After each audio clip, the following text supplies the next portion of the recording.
ഇന്നലെ കോഴിക്കോട് നഗരത്തിൽ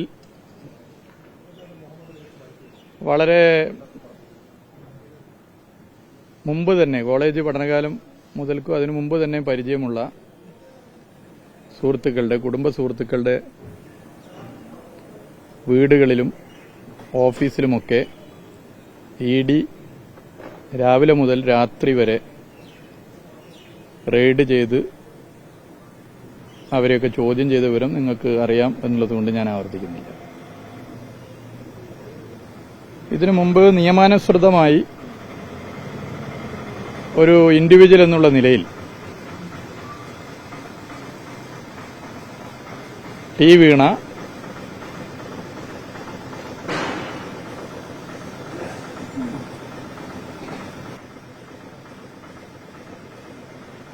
കരാർ പ്രകാരം സേവനം നൽകി അക്കൌണ്ടിലൂടെ പണം വാങ്ങിയ വിഷയം നമ്മൾ ചർച്ച ചെയ്തതാണ്.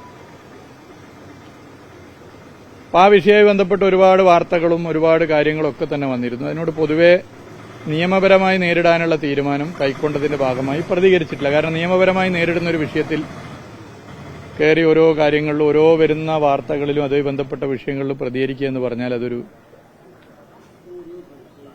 നല്ല കാര്യമല്ല നമുക്കറിയാം. അതുകൊണ്ട് പ്രതികരിച്ചിരുന്നില്ല. അക്കൌണ്ടിലൂടെ കൈപ്പറ്റിയ പണം സേവനം നൽകിയെന്ന് നൽകിയവരും പറഞ്ഞു, സേവനം കൊടുത്തവരും പറഞ്ഞൊരു വിഷയത്തിൽ ഒരുപാട് വിഷയങ്ങൾ മുന്നോട്ട് പോയി. അതിനുശേഷം റെയ്ഡുകൾ നടന്നു. ഗവൺമെന്റ് മാറി പുതിയ ഗവൺമെന്റ് വന്ന ഉടനെ തന്നെ റെയ്ഡുകൾ നടന്നു. കോഴിക്കോട് റെയ്ഡ് നടന്നു. റെയ്ഡിൽ ഒന്നും തന്നെ നിയമവിരുദ്ധമായ ഒരു കാര്യം തന്നെ കിട്ടിയില്ല. തിരുവനന്തപുരത്തും കിട്ടിയില്ല, കോഴിക്കോടും കിട്ടിയില്ല. ആ റെയ്ഡിന്റെ സമയം നിങ്ങൾ ഓർക്കുന്നുണ്ടാവും. ആ റെയ്ഡിന്റെ സമയത്ത് ടൈപ്പ് ചെയ്യാൻ വേണ്ടിയിട്ടുള്ളൊരു മെഷീൻ ഉള്ളോട്ട് കൊണ്ടുപോയപ്പോൾ അതാ നോട്ടുകൾ പിടിച്ചു കിട്ടി, നോട്ടെണ്ണുന്ന മെഷീനാണത് എന്ന വാർത്തകൾ ഉൾപ്പെടെ വന്നിരുന്നു. അപ്പോൾ ഒരു നിയമവിരുദ്ധമായ ഒരു സംഗതി ഒന്നും കിട്ടിയിട്ടില്ല. അതെന്തെങ്കിലും കിട്ടിയിരുന്നെങ്കിലുള്ളൊരു സ്ഥിതി നിങ്ങളൊന്ന് ആലോചിച്ചു. അത് കഴിഞ്ഞ് ഇപ്പോൾ വീണ ഇതാ ഒരു പുതിയ സ്ഥാപനം ലൈക്കർ എന്ന സ്ഥാപനം തുടങ്ങിയെന്ന് പറഞ്ഞ് അതുമായി ബന്ധപ്പെട്ട് വാർത്തകൾ വരുന്നു. അതൊരു പുതിയ സ്ഥാപനമൊന്നുമല്ല. സംശയം ഉണ്ടെങ്കിൽ എന്റെ നോമിനേഷൻ പേപ്പർ നോക്കിയാൽ മതി. എന്തെങ്കിലും ഒളിച്ചു വെച്ച് തുടങ്ങിയ ഒരു സ്ഥാപനമല്ല, പരസ്യപ്പെടുത്തിയാണ് നോമിനേഷനിൽ എഴുതിയ സ്ഥാപനമാണ്. വീണ എന്ന് പറഞ്ഞാൽ ഒരു സ്വതന്ത്ര വ്യക്തിയാണ്. അവര് ഒരു ബിസിനസ് നടത്തരുത് എന്ന് ഭരണഘടനാപരമായി ആർക്കും പറയാൻ പറ്റില്ല. പിന്നെ അവരുടെ കുടുംബ പശ്ചാത്തലത്തിന്റെ ഭാഗമായി സർക്കാരിനെ സ്വാധീനിച്ചോ മറ്റു സ്വാധീനങ്ങളിലൂടെയോ ബിസിനസ് നടത്തുന്നതാണ് തെറ്റ്. അതും ഈ സ്ഥാപനവുമായി ബന്ധപ്പെട്ട് പരിശോധിക്കാവുന്നതാണ്. അപ്പൊ അതിന്റെ ഒരു കാര്യങ്ങൾ പിന്നീട് നടന്നു. ഒരുപാട് അസംബന്ധങ്ങളും അടിസ്ഥാനരഹിതമായ കാര്യങ്ങൾ ഇതുമായി ബന്ധപ്പെട്ട് പ്രചരിപ്പിച്ചു. ഞാൻ അതിന് ഓരോന്നിനും മറുപടി പറയാൻ ആഗ്രഹിക്കുന്നില്ല. രാഷ്ട്രീയമായും നിയമപരമായും ഇത്തരം കാര്യങ്ങളെ നേരിടാൻ തീരുമാനിച്ചിരിക്കുക. നിയമപരമായി നേരിടാൻ തീരുമാനിച്ചുകൊണ്ട് തന്നെ ഓരോ ഇപ്പോൾ വന്നിട്ടുള്ള കാര്യങ്ങൾക്കും ഞാനിപ്പോൾ ഇവിടെ മറുപടി പറഞ്ഞില്ല, നിയമപരമായി തന്നെ മറുപടി പറയാം. ഇതിൽ വളരെ മാന്യമായും നിയമപരമായും ദീർഘകാലമായി ബിസിനസ് ചെയ്യുന്ന എന്റെ സുഹൃത്തുക്കൾ, കോളേജ് കാലം മുതലുള്ള എന്റെ സുഹൃത്തുക്കളെ ഇവിടെ രാവിലെ മുതൽ രാത്രി വരെ ഈ റെയ്ഡിന്റെ ഭാഗമായി ചോദ്യം ചെയ്തിരിക്കുകയാണ്. നിയമപരമായും മാന്യമായിട്ടാണ്. അവരെ പറ്റി നിങ്ങൾക്കൊക്കെ അന്വേഷിച്ചറിയും. കോഴിക്കോട് ദീർഘകാലമായി ബിസിനസ് ചെയ്യുന്നവരാണ് അവരൊക്കെ. എല്ലാ വിഭാഗം ആളുകളായിട്ട് നമുക്കൊക്കെ ബന്ധമുണ്ട്. അത് പഠനകാലത്തെ ബന്ധമുണ്ട്, സാമൂഹിക രാഷ്ട്രീയ പ്രവർത്തനത്തിന്റെ ഭാഗമായിട്ട് ബന്ധമുണ്ട്. ഇവരൊക്കെ ഏതെങ്കിലും പാർലമെന്ററി സ്ഥാനത്ത് ഞാൻ വന്നപ്പോൾ അതിനുശേഷമുണ്ടായ ബന്ധമല്ല. ഞാൻ MLA ആവുന്നതിന് മുമ്പും ഞാൻ കോളേജ് പഠിക്കുമ്പോഴും അതിന് ശേഷമൊക്കെ ഉള്ള ബന്ധങ്ങളാണ്. അതിന് മുമ്പുള്ള ബന്ധമുണ്ട്. അപ്പൊ അത് എത്രയോ കാലമായിട്ടുള്ളതാണ്. അവരൊക്കെ അറിയുന്നവരാണ് ഈ കോഴിക്കോട്. അവരൊക്കെ മാന്യമായി ബിസിനസ് ചെയ്യുന്നവർ, നിയമപരമായി ബിസിനസ് ചെയ്യുന്നവർ. അപ്പോൾ ഒരു പുകമറ സൃഷ്ടിച്ച് ഒരു സംശയത്തിന്റെ നിഴലിൽ നിർത്താനുള്ള ശ്രമം ഒരു ഭാഗത്ത് നടത്തും. ഇഡിയെക്കുറിച്ച് അതിനെ ഉപയോഗിക്കുന്ന BJP ഗവൺമെന്റിന്റെ നിലപാടിനെ കുറിച്ചൊക്കെ നേരത്തെ പറഞ്ഞാണ്.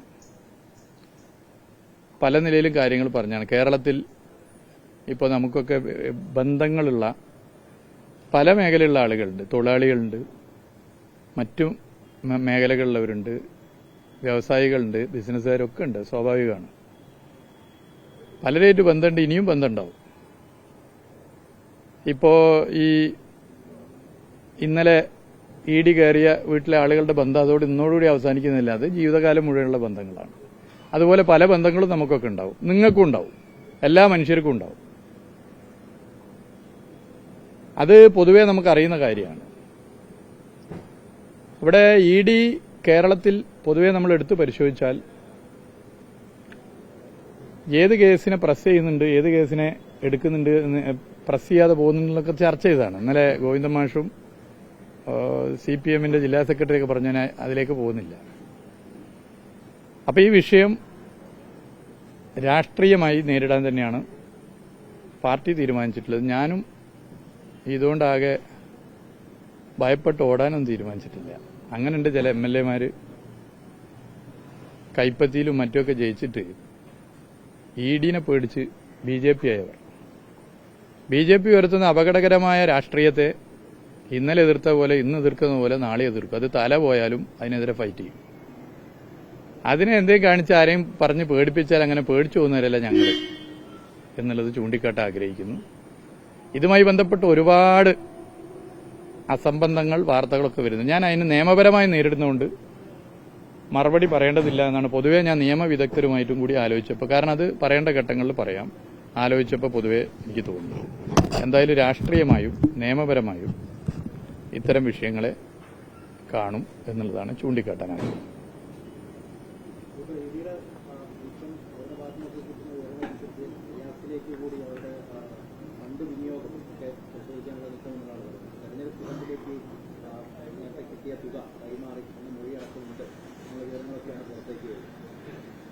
ഞാൻ പറഞ്ഞ ഓരോ വാർത്തക്കും ഞാൻ മറുപടി പറയാനില്ല. ഏത് അന്വേഷണം നടക്കട്ടെ, എന്ത് കാര്യം വേണം നടത്തട്ടെ, ഏത് നിലയിലുള്ള അന്വേഷണം നടത്തട്ടെ. നിങ്ങൾ ഇപ്പോൾ ഇതുമായി ബന്ധപ്പെട്ട ഒരുപാട് വാർത്തകളുണ്ട്, 1, 2, 3, 4, 5.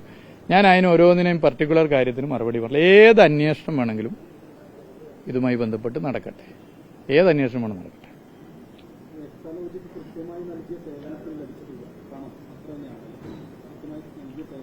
തീർച്ചയായിട്ടും സേവനം നൽകി എന്ന് ബന്ധപ്പെട്ടവരും പറഞ്ഞിട്ടുണ്ട്, നൽകിയവരും പറഞ്ഞിട്ടുണ്ട്. അക്കൗണ്ടിലൂടെയാണ് പണം വാങ്ങിയത്, ടാക്സ് അടച്ചിട്ടുണ്ട്. അല്ല, അതായിക്കോട്ടെ, നമുക്ക് നിയമപരമായിട്ട് ഇപ്പോൾ ഉള്ള വിഷയമാണല്ലോ, നിയമപരമായിട്ട് കൈകാര്യം ചെയ്യാം.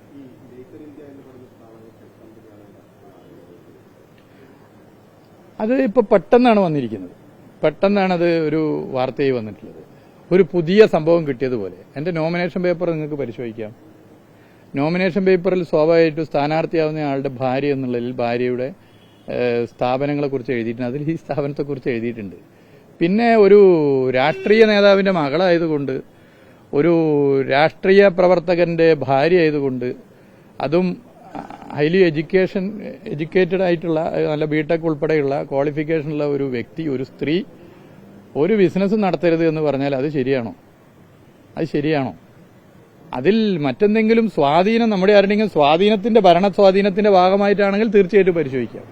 അതല്ലാതെ ഒരു വ്യക്തി ഒരു ബിസിനസ് നടത്തുക, അവർ നല്ല ഹൈ റെപ്യൂട്ടഡ് ആയിട്ടുള്ള സ്ഥാപനത്തിൽ നല്ല പൊസിഷനിൽ ജോലി ചെയ്തതാണ്. അവരുടെ പൊസിഷനിൽ ജോലി ചെയ്ത ആളുകളൊക്കെ ഇന്ന് ഏത് റാങ്കിലാണ് ജോലി ചെയ്യുന്നത് നിങ്ങൾ നോക്കണം.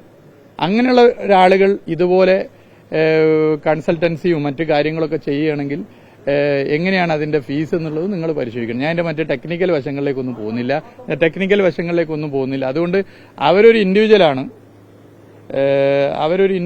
ഒരു ഭർത്താവ് എന്നുള്ളതിൽ ഞാൻ അവരോട് പറയാൻ ആഗ്രഹിക്കുന്നത്, വെറുതെ ഇരിക്കരുത്, നല്ല ബിസിനസ് പറ്റുന്നത് ചെയ്യണം എന്ന്. അതിനെല്ലാ പ്രോത്സാഹനവും നൽകും. പക്ഷെ അത് വ്യക്തിപരമായ നമ്മുടെ എന്തെങ്കിലും സ്വാധീനം ഉപയോഗിച്ച് അതിനുള്ള ശേഷിയും കഴിവും ഒക്കെ അവർക്കുണ്ട്, അവരാ നിലയിൽ ചെയ്യും. അത് അവർക്ക് ചെയ്യുന്നതിൽ ഒരു പ്രയാസമില്ല. ഓക്കെ, അല്ല, അത് ഇതിനകത്ത് നോക്കിയാൽ നമ്മളിപ്പോൾ ഒരു കമ്പനി തുടങ്ങി, ആ കമ്പനിയുടെ പ്രവർത്തനം, അതിന്റെ കാര്യങ്ങളൊക്കെ നോക്കിയാൽ മനസ്സിലായി. എന്തായാലും അതൊരു ഒളിച്ചു വെച്ച കമ്പനിയാണെന്നൊരു പല പ്രചരണമുണ്ട്. ഒരു ഒളിച്ചു വെച്ചല്ല, നോമിനേഷനിൽ വളരെ കൃത്യമായിട്ട് എഴുതിയിട്ടുണ്ട്.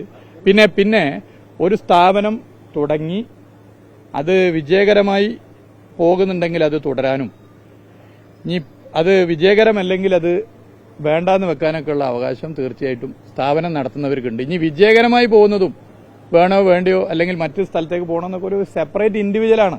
ആ ഇൻഡിവിജ്വലിന് തീർച്ചയായിട്ടും തീരുമാനിച്ചു. അല്ല, അത് ഏത് പരിശോധന നടത്തി അതൊക്കെ വളരെ കൃത്യമാണ്. അതൊക്കെ എല്ലാം നിയമപരമായിട്ടാണ്. അത് എല്ലാ നിലയിലും പരിശോധിക്കുക. അല്ല, അതിന്റെ കംപ്ലീറ്റ് ഞാൻ പറഞ്ഞു, അതിന്റെ ഓരോ വശത്തിലേക്ക് ഞാൻ കടക്കുന്നില്ല. ഇപ്പൊ എന്തായാലും അന്വേഷണം ഉണ്ടല്ലോ. എല്ലാ നിലയിലും ഇപ്പൊ നിങ്ങൾ ഈ പറഞ്ഞ സ്ഥാപനത്തെക്കുറിച്ച് പരിശോധിച്ചോട്ടെ.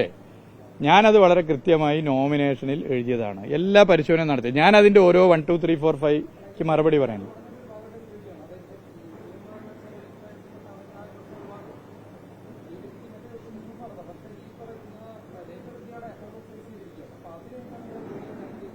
എല്ലാം നിയമപരമായി ചാലഞ്ച് ചെയ്തിട്ടുണ്ട്.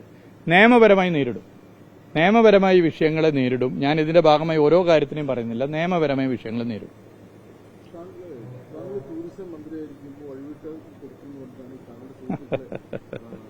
അതൊക്കെ പരിശോധിച്ചോട്ടെ, അതൊക്കെ അന്വേഷിച്ചോട്ടെ. ആർക്കും അവിടെ പേടി? എന്ത് വേണം അന്വേഷിച്ചോട്ടെ.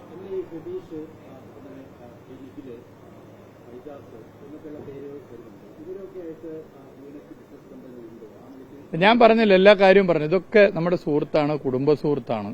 അവരൊക്കെ ഒരു നല്ല ബന്ധമാണ്. നല്ല നിലയിലാണ് അവരായിട്ട് മുന്നോട്ട് പോകുന്നത്. ബിസിനസ് അങ്ങനെ പറഞ്ഞിട്ടില്ലല്ലോ. നിങ്ങൾക്ക് എങ്ങനെ താല്പര്യം ഉണ്ടെങ്കിൽ പറഞ്ഞോ, അല്ലെങ്കിൽ നിങ്ങൾ ആരെ അങ്ങനെ പറഞ്ഞു വിടാൻ വിട്ടിട്ടുണ്ടെങ്കിൽ പറഞ്ഞേക്ക്. അത് കൃത്യമായില്ല. ഞാൻ പറഞ്ഞല്ലോ, ഇപ്പോഴുള്ള സ്ഥാപനം ഏതാന്നൊക്കെ പറഞ്ഞല്ലോ. സ്ഥാപനം ഏത് നമ്മൾ പറഞ്ഞല്ലോ. അപ്പൊ അത് അന്വേഷിച്ച് ഇ ഡി എന്ന് പുറത്തു വരുന്നത് ഇ ഡിന്റെ ആര് നിങ്ങളോട് പറയുന്നുണ്ടെന്ന് എനിക്കറിയില്ല. ഞാനിവിടെ പറയേണ്ടത് പറഞ്ഞു. ഞാൻ പറഞ്ഞു. ഓരോന്നിനും നിയമപരമായി കൈകാര്യം ചെയ്തോട്ടെ, അന്വേഷിച്ചോട്ടെ. ഏത് നിലയിൽ വേണമെങ്കിലും അന്വേഷിച്ചോട്ടെ. ഒരു നിയമപരമായി നേരിടാൻ തീരുമാനിച്ച ഒരു വിഷയത്തിൽ നിങ്ങൾ ചോദിക്കുന്ന ഓരോ ചോദ്യത്തിനും ഇപ്പം ഞാൻ മറുപടി പറയുന്നില്ല. നിയമപരം ഏത് അന്വേഷണമാണ് നടക്കട്ടെ. ഒന്നും ഭയക്കാനില്ല. തെറ്റായിട്ട് ഒരു കാര്യവും ചെയ്തിട്ടില്ല. തെറ്റായിട്ട് ഒരു കാര്യവും ചെയ്യാതെ തന്നെയാണ് മുന്നോട്ട് പോയിട്ടുള്ളത്.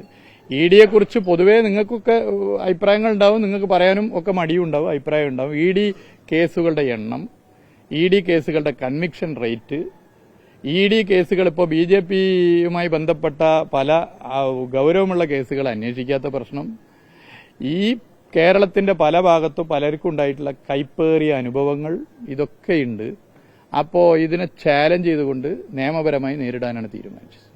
നിയമപരമായി നേരിടും. മറ്റ് ഈ 1, 2, 3, 4 ചോദ്യത്തിന് ഞാൻ പറഞ്ഞു. പിന്നെ നിങ്ങൾ അത് ക്ലിയർ ചെയ്തല്ലോ. അതെ, ഞാൻ പറഞ്ഞല്ലോ, മാന്യമായി നിയമപരമായി ബിസിനസ് ചെയ്ത് ജീവിക്കുന്ന എൻ്റെ അടുത്ത സുഹൃത്തുക്കൾ, കുടുംബ സുഹൃത്തുക്കൾ, അത് മന്ത്രിയായപ്പോഴോ MLA ആയപ്പോഴുള്ള ബന്ധമല്ല, കോളേജ് കാലം മുതലുള്ള അല്ലെങ്കിൽ അതിനു മുമ്പുള്ള ബന്ധങ്ങളുള്ളവർ, അവരെ ഇങ്ങനെ രാവിലെ മുതൽ രാത്രി വരെ ചോദ്യം ചെയ്ത് ഒരു പ്രയാസം സൃഷ്ടിക്കുന്ന രീതി ഉണ്ടാവുന്നു. അത് നമ്മളെയൊക്കെ ഒരു സംശയത്തിന്റെ ഭാഗമായിട്ട് ഇങ്ങനെ ആളുകളിൽ ചിന്തിക്കാനുള്ള ഒരു അവസ്ഥ സൃഷ്ടിക്കുന്നു. അതിനെ രാഷ്ട്രീയമായി കാണുന്നു. എന്തുകൊണ്ട് കാണുന്നു? ഞാൻ രാഷ്ട്രീയ പ്രവർത്തകനാണ്. ഇന്ന് കേന്ദ്രം ഭരിക്കുന്ന സർക്കാരിന്റെ രാഷ്ട്രീയത്തോട് ഞാൻ യോജിക്കുന്നില്ല. ഞാൻ അതിനെ ശക്തമായി എതിർക്കുന്നതാണ്. അത് ഏതെങ്കിലും 1, 2 വിഷയത്തിലല്ല, ശക്തമായി എതിർക്കുന്നതാണ്. അത് ഏതൊക്കെ നിലയിൽ അറ്റാക്കായ എതിർപ്പിന്റെ ഭാഗമായി വന്നിട്ടുണ്ടെങ്കിലും ഞാൻ എതിർത്ത് പോയിട്ട് അതിന്റെ പൊളിറ്റിക്സാണ്. ആ പൊളിറ്റിക്സ് കൈവിടണമെങ്കിൽ ഞാൻ മരിക്കണം. അതെന്റെ പൊളിറ്റിക്സാണ്. ആ പൊളിറ്റിക്സ് ഞാൻ തുടരും. ആ പൊളിറ്റിക്സ് തുടരുന്നതിന്റെ ഭാഗമായി ഏത് നിലയിലുള്ള ഇത്തരം കാര്യങ്ങൾ വന്നാലും കൂറുമാറി BJPയിലേക്ക് കോൺഗ്രസിന്റെയോ അല്ലെങ്കിൽ മറ്റുള്ളവർ പോകുന്ന പോലെ പോവില്ല. തല അറക്കുന്നത് വരെ ഈ പാർട്ടിക്കകത്ത് സാധാരണ മനുഷ്യർക്ക് വേണ്ടി, നാട്ടിലെ ജനങ്ങൾക്ക് വേണ്ടി പൊരുതും, പോരാടും, നിലപാടുകൾ നിർഭയം പറയും.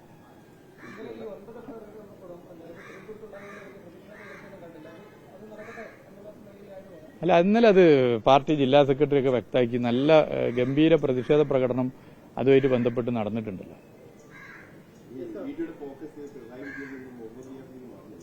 എവിടേക്ക് വേണം മാറിക്കോട്ടെ. അതിലൊന്നും പേടിച്ചു പോകുന്ന ആളുകളില്ല. നമ്മള് എങ്ങോട്ട് വേണം ഫോക്കസ് മാറിക്കോട്ടെ, അതൊന്നും പ്രശ്നമില്ല. ഒന്നും ഭയക്കാനില്ല, ഒരു കാര്യവും ഭയക്കാനില്ല. നിയമപരമായി നേരിടേണ്ട നിയമപരമായി നേരിടും. രാഷ്ട്രീയമായ നിലപാടുകൾ പറഞ്ഞു പോകും. അല്ല, അതിലൊന്നും കാര്യമില്ല. അതിൻ്റെ വഴിക്ക് പോയി.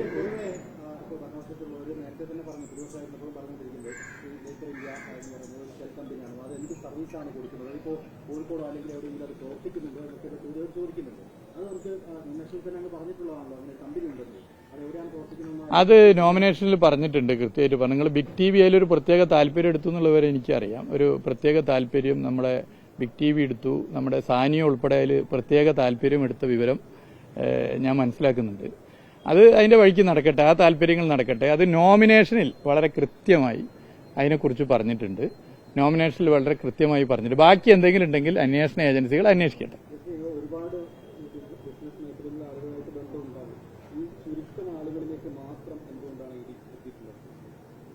അല്ല, അത് ഇനിയും വന്നോട്ടെ, എങ്ങനെ വേണം അതൊക്കെ അന്വേഷിച്ചോട്ടെ, ഏത് വേണം അന്വേഷിച്ചോട്ടെ. അതാ ഞാൻ പറഞ്ഞ, അത് എങ്ങനെ വേണം അന്വേഷിച്ചോട്ടെ. ഞാനത് പറഞ്ഞു കഴിഞ്ഞല്ലോ. പിന്നെ നിങ്ങൾ അതിന്റെ മുകളിൽ എങ്ങനെ വേണം അന്വേഷിച്ചോട്ടെ. നിങ്ങൾ നിർത്തിയെന്ന് പറയാതെ ഞാൻ ഇവിടുന്ന് പോകില്ല കേട്ടോ. എനിക്കൊരു മീറ്റിംഗ് ഉണ്ട്, നിങ്ങൾ അനുവദിക്കുകയാണെങ്കിൽ ഞാൻ പോവാം. Okay, thank you. ഞാൻ പറഞ്ഞില്ല, അതിൻ്റെ അതൊക്കെ നിങ്ങളൊക്കെ പോയി അന്വേഷിക്കുന്നുണ്ടല്ലോ, അതൊക്കെ അന്വേഷിച്ചോട്ടെ. ഇനി നിങ്ങളിൽ എന്തെങ്കിലും വിവരം ഉണ്ട്, അല്ല നിങ്ങളിൽ എന്തെങ്കിലും വിവരം, നിങ്ങളെ റിപ്പോർട്ടിംഗ് ഒന്ന് ഞാൻ കേട്ടു, സാനിയോന്റെ റിപ്പോർട്ടിംഗ് കേട്ടു. അപ്പോൾ നിങ്ങളിൽ എന്തെങ്കിലും വിവരം ഉണ്ടെങ്കിൽ അത് അന്വേഷണ ഏജൻസിക്ക് കൊടുക്കൂ. അങ്ങനെ കൊടുത്ത് കൈകാര്യം ചെയ്തോ. നമുക്കൊന്നും പേടിക്കാനില്ല, ഒരു കാര്യം പേടിക്കാനില്ല. ഓക്കെ, അല്ല അതൊക്കെ ഞാൻ പറയേണ്ടത് പറഞ്ഞല്ലോ. പിന്നെ അതിന്റെ മുകളിൽ നിങ്ങൾക്ക് അവിടുന്ന് ചോദ്യം ഇങ്ങനെ വരുന്നുണ്ടാവില്ല, ഒന്നില്ലല്ലോ. അത് എങ്ങനെ വേണം അന്വേഷിച്ചോട്ടെ. നോമിനേഷനിൽ എഴുതിയ സാധനമാണ്, അതിന്റെ ഫുൾ ഡീറ്റെയിൽസ് ഉണ്ട്, എങ്ങനെ വേണം അന്വേഷിച്ചു. ഓക്കെ. കൂടുതൽ വാർത്തകൾക്ക് News 18 Keralam YouTube channel subscribe ചെയ്യുക.